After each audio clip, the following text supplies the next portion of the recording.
क्या जाने कोई क्या जाने,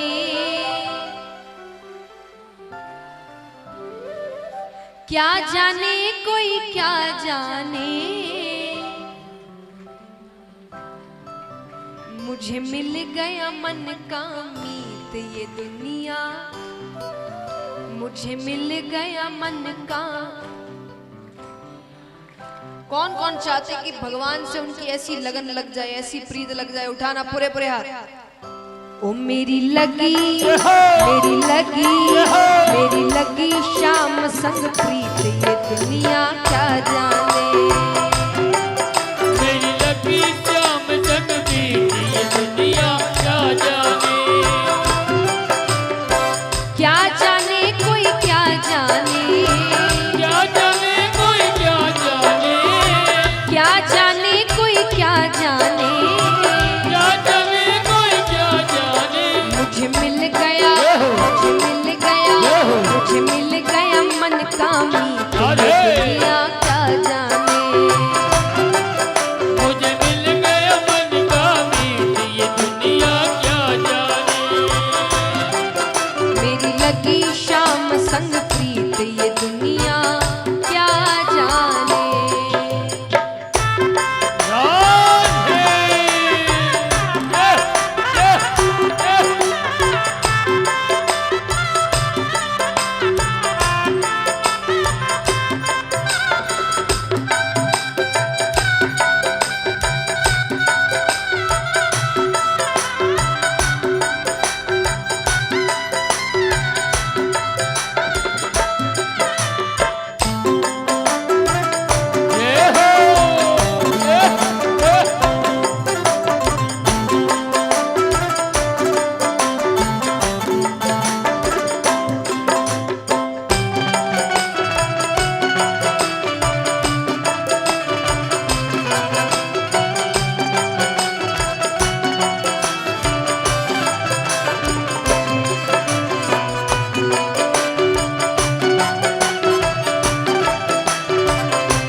अब गोपियां कहती है कि देखिए सांसारिक प्रेम करने में थोड़ा समय लगता है, आप मिलते हैं एक दूसरे से बातें करते हैं, स्वभाव समझते हैं, तब जाकर प्रेम होता है। लेकिन गोपियां कहती है कृष्ण से प्रेम करने में इतना समय नहीं लगता। कृष्ण से प्रेम हमें कब हो गया था? छवि लखी मैंने श्याम की जब से, छवि लगी मैंने श्याम की जब से, छवि लखी मैंने श्याम की जब से, छवि लगी मैंने श्याम की जब से, भई बावरी मैं तो तब से, भाई बावरी मैं तो तब से, बांधी प्रेम की डोर मोहन से, बांध प्रेम की डोर मोहन से, नाता तोड़ा मैंने जग से, नाता तोड़ा मैंने जग से, ये कैसी पागल प्रीत ये दुनिया क्या जाने, ये कैसी पागल प्रीत ये दुनिया क्या जाने, मेरी लगी शाम संग प्रीत ये दुनिया क्या जाने।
कहती है सांसारिक प्रेम तो एक बार होता है, चला तो ठीक, नहीं चला तो ठीक, पर कृष्ण से प्रेम होने के बाद आप किसी और से प्रेम नहीं कर सकते, उसको भूल ही नहीं पाएंगे आप कभी।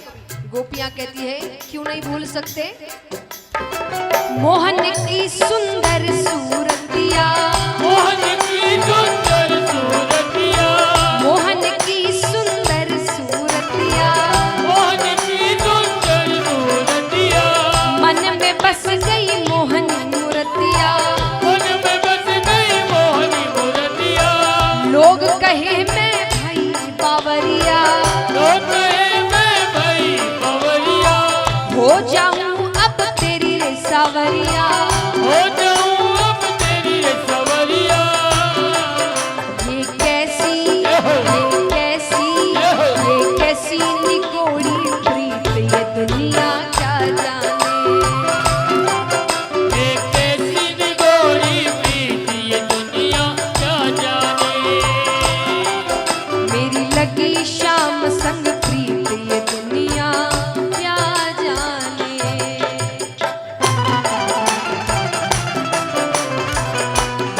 राधे।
और गोपियां कहती है कृष्ण से प्रेम करने के बाद, देखिए सांसारिक प्रेम करने के बाद और प्रेम के बाद सारे झगड़े हैं, फिर झगड़े ही झगड़े हैं, लेकिन कृष्ण से प्रेम करने के बाद आप में क्या बदलाव आता है?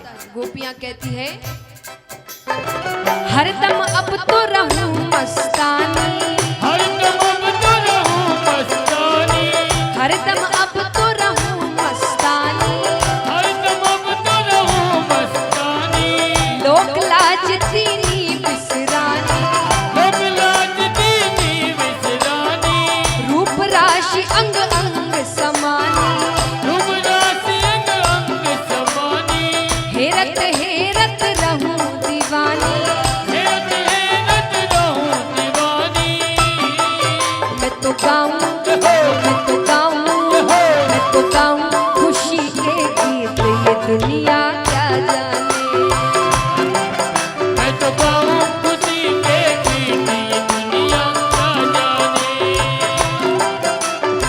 क्या जाने कोई क्या जाने, क्या जाने कोई क्या जाने, क्या जाने कोई क्या जाने, क्या जाने कोई क्या जाने, मुझे मिल गया, मुझे मिल गया, मुझे मिल गया मन का मीत दुनिया क्या जाने, मुझे मिल गया मन का मीत ये दुनिया क्या जाने, मेरी लगी शाम संग प्रीत ये दुनिया क्या जाने, मेरी लगी शाम संग मीत ये दुनिया क्या जाने, ये दुनिया क्या जाने, दुनिया क्या जाने, ये दुनिया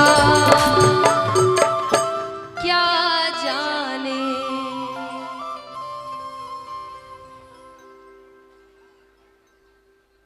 तो महाराज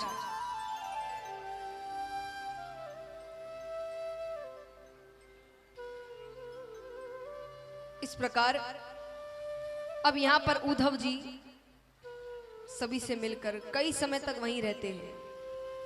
मिलकर वापस ठाकुर जी के पास जाते हैं।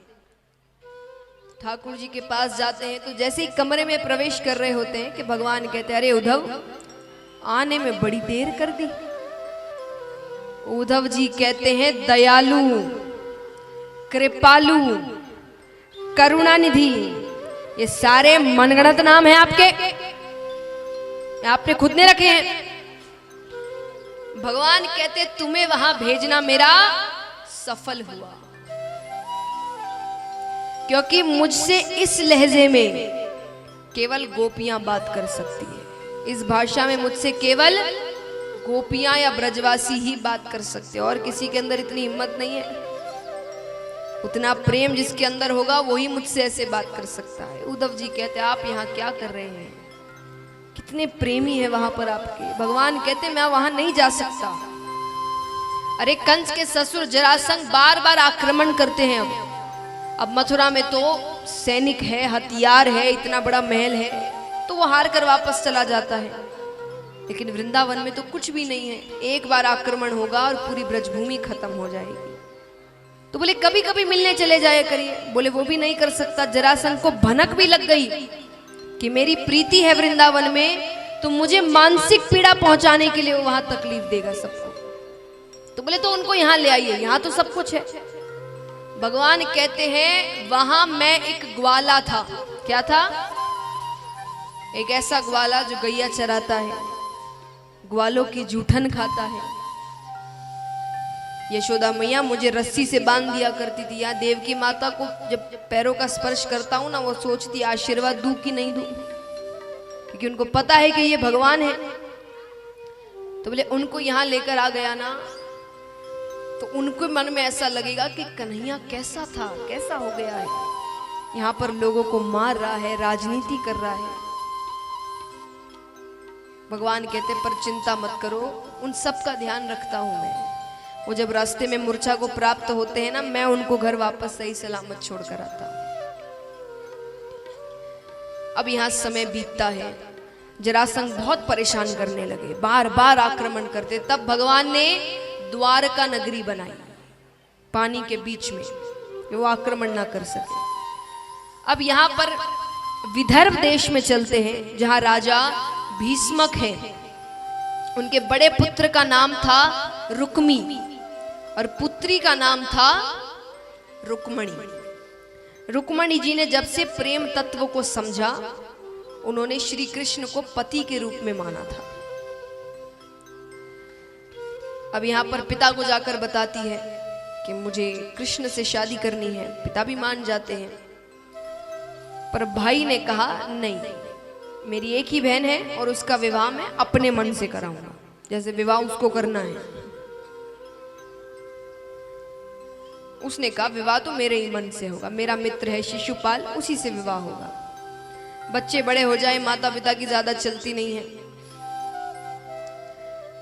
तो रुक्मणी जी के घर पे एक ब्राह्मण आया करते थे। रुक्मणी जी ने उनके हाथों एक पत्र भिजवाया श्री कृष्ण को कि मुझे आपसे विवाह करना है। मैंने जब से प्रेम तत्वों को समझा है, आपको ही पति माना है। अब या तो आप मुझसे विवाह करिए, वरना किसी और से तो मैं विवाह नहीं करूंगी।